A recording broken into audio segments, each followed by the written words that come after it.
dive into this right now and start with the New York Jets. This was your team to take the New York Jets, $24 million in cap space. And right off the bat, Angel, go ahead, shake up the world. Why don't you? All right, yeah, the Jets were like a fun one because you have new head coach Aaron Glenn. You have a whole new regime. The washing of the Aaron Rodgers sagas, just about done. So you want to start over, Aaron Glenn, new vibes. Garrett Wilson might say, might not, but at least you kind of know Aaron Rodgers, Devontae Adams, Alan Lazard kind of out the door. So this cap number, obviously, it's a projected 24 million, but it could go up obviously with Aaron Rodgers leaving, with Devontae Adams being traded or leaving, and the Alan Lazard potential cut. So I'm just playing with what I have now. 24 million was what was enough, and I think the first thing you have to do for any franchise, figure out who your quarterback is. Figure out who you want the leader of your team to be for the next 5 to 10 years, or even like a short term guy. And there's a guy out there, a incredible prospect, an incredible quarterback, incredible talent that no one's appreciating. And I think Aaron Glenn sees this and sees his draft picks. Sees that he can't get to top three or top four. So let me get the best available young quarterback in the market, and that's Justin Fields, quarterback, Chicago, and obviously last year Pittsburgh Steelers. I think it gives you kind of a like what Pittsburgh was last year. They're a run heavy team. It gives you offensive identity immediately. You have Justin Fields, Brees Hall, and Braylon Allen. Like that, those are three good running players. But yeah, that's kind of where I start. I mean, are you for them not moving up? And that pick number 7. So I don't think moving up might cost them too much, and I don't think they want to give up a lot. I feel Yeah, I here's a mean, nice pick. I think Cam Ward and Shador Sanders are the only guys I'd move up for. And even then, like I don't think those guys go past, pick 4 or 5. I don't know. Yeah. They're picking number 7. So that would take a little bit to move up into that, to take a prospect that I don't know very many people are in love with. I've heard a lot of these analysts talk about Cam Ward and Shador Sanders, and they're not the type of prospects that we typically see going top 3 in the draft. They're just the best of this draft, and so by default they're going to go first. But I don't know if I trade up for someone like that. It's not just having a quarterback; it's having a guy who you can see leading your team to championships, playoffs, whatnot. And so that's a long way of saying no. I wouldn't trade up. I would much rather take a flyer on a Justin Fields or there's a couple of other like younger quarterbacks that are still trying to find their way that teams haven't committed to. I think Will Levis probably deserves another shot as well, and I think a couple other guys like that. If Justin Fields is the guy you're going to take a shot at, sure. I think you do have immediate offensive identity kind of by default because you have to play into Justin Fields' strengths if you're going to bring him in. You do have 2 really good running backs, and you got to fix that O-line. But it's an identity right away, and I don't hate it. I mean, I think Justin Fields is one of the few young athletes that could handle the New York media. Like he's a pretty reserved kind of level guy. He reminds me of Jalen Hurts a lot in that way, the way he handles the media, the way he's not overly eccentric either way. He's kind of just a steady guy, great with the media. So yeah, I don't mind it here, Justin Fields. Yeah, I think, and then question obviously for you. Yeah. Sorry. So Spotrac had him getting 1 year, $6 million, and that's obviously like a backup contract. I actually think there's going to be a couple teams vying for his services this upcoming year because the price is going to be low. So it's kind of like I'll take a flyer now that the price is super low and I don't got to pay him 4 or 5 years, even 3 years. Do you think anyone gives them like maybe 2 or a third year, even just trying to win a what's it called, a bidding war? Yeah, I mean, the Jets were the first team that came to mind, and I know probably like the Raiders if they can't move up or they can't if George doesn't fall, but the Jets just feel like a team that wants to win now. They want their like the Woody Johnson comments, like preseason, postseason have been like all about winning now, and I think they would give Fields a 2-year deal. I think this is one of the most desperate teams out there just because they want to be relevant.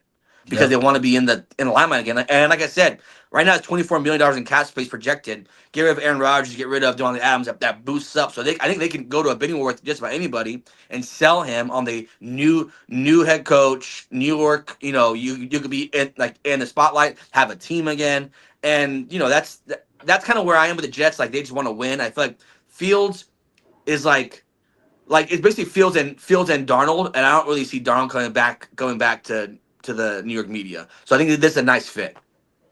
How do you feel about him getting like a Geno Smith contract, like a 3-year, $50 million, something like that? Because he showed last year, like he won games, he looked really good, like he ran the ball well, he did what was asked of him. They didn't ask him to throw the ball that much. I don't know if you can knock him for that. He's shown he can throw the ball. Go watch Chicago Bears tape. But do you think anyone commits to him like that? 3 might be too much even for me. I think he's a bridge with potential to be more. It's hard to find those quarterbacks where like it could be a guy, or it's gonna be a guy for now, but it could be like a Baker Mayfield turned out to be for Tampa Bay. So 1-year deal and they end up being the franchise quarterback. I think it's a good fit. And honestly, Joey, what's the difference between the roster that the Jets have this year and the Pittsburgh Steelers roster have last year? One wideout, Pickens, Garrett Wilson, a stable of good to a great running backs, and a shaky O-line. It's the same fit that the Pittsburgh Steelers had last year when Justin Fields was the starting quarterback, and he was 4-2. Like it's nearly the same. Like you probably like Breece Hall more than Najee Harris, right? And Garrett Wilson and George Pickens are kind of the same tier. So that's kind of where it's the same thing. It's just with a team that will commit to him. There's no Russell Wilson here to kind of hide in the background and wait for his turn. It just Fields' team. Right. Yeah, I think it's a good place for Fields to get a new start. Yeah. I like it. Yeah. So then let's move on now, because if it depends on whether we spend big money on Fields. I give a bunch of kind of mid players with the potential to be more. I'll start with my guy, Darius Slayton. It's about time this guy got paid. Him next to Garrett Wilson. That's a nice one too. That's not great, but it's nice. You recovered from those. Is Darius Slayton better than Allen Lazard? Yes. Yeah. Yeah, I'm a big Slayton guy, and if this happens, I'll go out on a limb. Even if he doesn't go, if he goes to I don't know, the Eagle or a team with a quarterback, I think he makes fantastic numbers, and I like Fields, so I like they're saying a lot. And then the next guy I have is kind of been one of the most underrated safeties in the league, Julian Blackmon. He kind of could do everything. He plays center field well. He could play up in the box. Yeah. I think last year. Too. Yeah, young, and last year you saw when he had no playmakers in the secondary, specifically in those 2 safety spots for the Jets. I think you could give him a nice, decent contract and feel better and feel good because he could be even more. Because you guys already know how I feel about the Colts and how they have talent, but they never actually use it right. I think Blackmon is a nice guy where it's kind of a safe floor, but a very, very high ceiling because he can do almost everything. So those 2 guys, those kind of guys, Darius Slayton and Julian Blackmon, kind of youngish guys that have potential to be more. I think this is kind of guys that Aaron Glenn would like, because we're his whole thing is I can coach up anybody to be better. That's what he did last year with that Lions defense. I think with these 2 guys, there's always potential to be more. And then the last guy is kind of a bargain bin, DJ Jones. Last year they got tore up on the run, so you want to become a tougher team. You got to start up the middle. DJ Jones, a very good run stuff for, obviously pair him with Quentin Williams, and then I'll tie this in with my draft pick, defensive lineman Mason Graham. So I think if you draft Mason Graham, tough guy, DJ Jones, tough guy, next to Quentin Williams, you have to make a very strong front, which is what Aaron Glenn always wants. So that's what they had there with DJ Reed and not DJ Reed, DJ Reader and McNeil there with the Lions. I think you start building a very strong front. You have Quentin Williams, Mason Graham, DJ Jones with obviously those linebackers. I think you start building a tough guy front, which is what Aaron Glenn wants to do. He wants to be a tough football team, and you got to build it from the trenches up. Yeah, it sounds like Aaron Glenn is coming in with obviously Dan Campbell influence, but almost like a Pete Carroll. It's going to be competition. It's going to be, buckle up, strap your helmet, like kind of an old school approach. And so, yeah, I think up front it's going to be dog mentality. I think it's a great fit with Justin Fields as well. Another point, like Justin Fields seems like that kind of guy as well. Yeah. And so, yeah, I don't mind literally tripling down on DT here with Quinnen Williams and Jones and Graham. Jones is like he's well over 30, right? He's like a short term.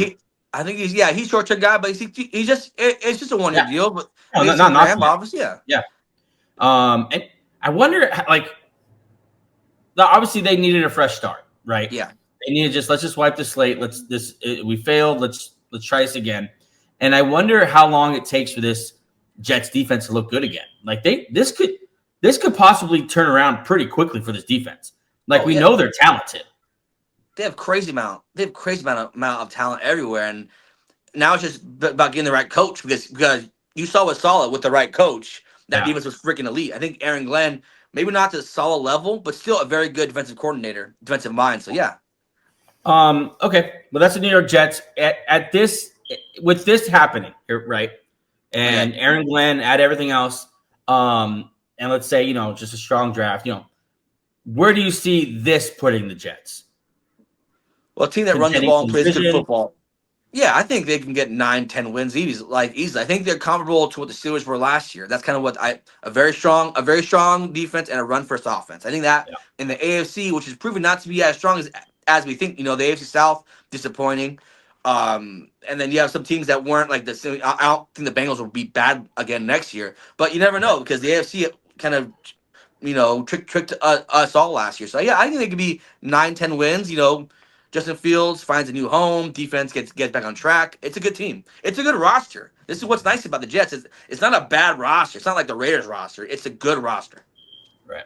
We'll see what happens with the Jets. Yeah, I think it's a great roster, and I think with the right leadership, this could turn around pretty quickly. Don't forget about the horses they have in the backfield. Garrett Wilson still in town. He still hasn't been traded yet. Yeah. So we'll see if they hold on to him. I have kind of a wild idea for you about Breece Hall. I don't know. Let me know if you're on board with this. I would trade Breece Hall. Because he has an injury history. I don't think you're going to compete anytime soon. I think you're in a slight I think you're rebuilding more than ready to compete. And Breece Hall has an injury history and a rebuild. And so to me, that's playing with fire. You have a guy who I think is going to potentially have a short shelf life, has shown he's good, not great. Like he has moments where he's been good. Like that rookie year was great. Last year, he's okay. I don't know if he was their best runner last year. I think it was Braylon Allen behind him. But I wonder if with Braylon Allen being there, you go shop Breece Hall. And I'm not saying Breece Hall won't be good somewhere else, but maybe you kind of kick the can down the road a little bit with assets, and you get I don't know, maybe you get a first or a second and a nice player, something like that. And you kind of kickstart this rebuild even a little more. And you have 21-year-old Braylon Allen back there, who I think is every bit the prospect that Breece Hall was. I'm gonna stop you there. I've been on the Jets forever for keeping talented players. I'm not gonna ever tell them to get rid of talented players. Yeah, he was injured his first year, but he wasn't hurt last year. And last year, I mean, he had a decent year, but you could blame that on coaching. You could blame that on whatever. There's a lot of things that went wrong last year. If I'm the Jets, I'm not getting rid of talent. I'm not getting rid of talent for draft picks that could not even you. At least Breece Hall is a good running back. Like at least you know that. Like you don't get rid of good players for draft picks when you're a rebuild. And he's not old. He's 20. He's 23, 24. He's not an old running back. How old is Breece Hall? Let me see. Yeah, he's what year? This is year. He's going to year 3. Yeah, I don't know. I get the mindset. Like, let's push the can down. Let's get the can down the road, get more draft picks. But if I'm the Jets, I'm trying to keep Garrett Wilson's, the Breece Halls, those players that you drafted and are good. You just haven't seen them pop yet. But no, I'm not in the business of trading good players if you're a bad team. Yeah, he's 4 years in. Players. He's 4 years in. When the season starts, he'll be 24. So he is still young. I just a thought, because I think Braylon Allen brings us to the table at least. I think you at least have to consider it because you have a young horse back there who's Breece Hall's 24, super young. Braylon Allen is 4 years younger. 4 years younger. It's wild. So I think you have to at least have the conversation because you have an asset behind him where it might allow you to do something like this and not get rid of talent, but allocate talent to another part of your roster where you have a weakness. Less holes, better roster. That's all I'm saying. I'll leave it at that, though. Okay, next. Sorry, you have one more thing? You want to tie that up? No. They also have a nice third running back. I'm forgetting the guy's name. Davis, right? Last year they used him. So to your point, I mean, White guy? if they like those three guys, maybe like we don't need three of them. We see two of them. So